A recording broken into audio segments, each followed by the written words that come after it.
2020 Toyota 86. You don't see these every day. They're rare. In my books anyways. We barely see them at the shop. It's got the factory converter with all the plastic and metal covers and aerodynamics and the fins and all that beautiful stuff. Factory converter. Then a tiny baby little resonator there that we kept on. Then he came in and we took out the second resonator, which is actually pretty long. See, 3 hands, so 3 feet around there. 3 feet long. Then 2.25 pipe.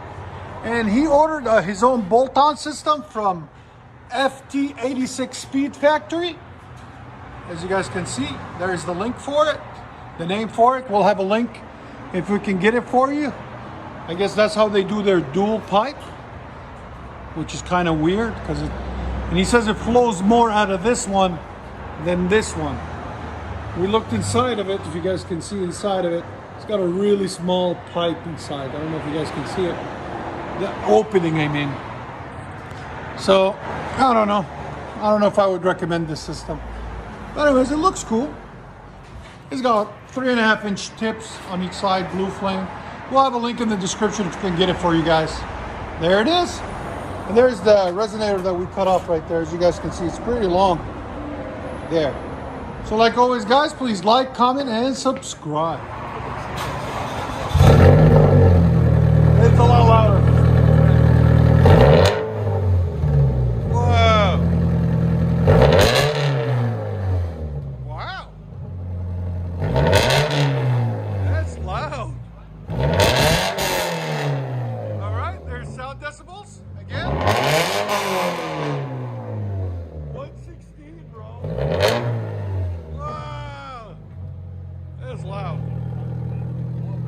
There's his Instagram, guys, if you want to follow it. Right there, follow his build. Again, it's got a nice stance to it. I like it. I like old cars. As long as they look good. Sound loud, I'm happy. I like the aftermarket. I like the aftermarket loud. Not bad at all. Not bad. Let you guys hear on the inside.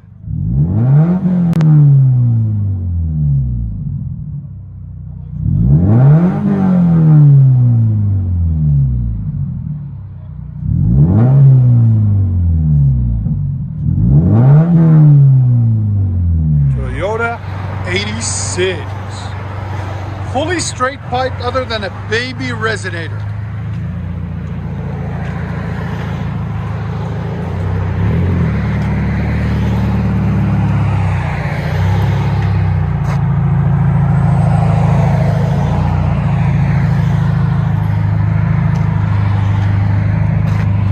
There's a idle on it.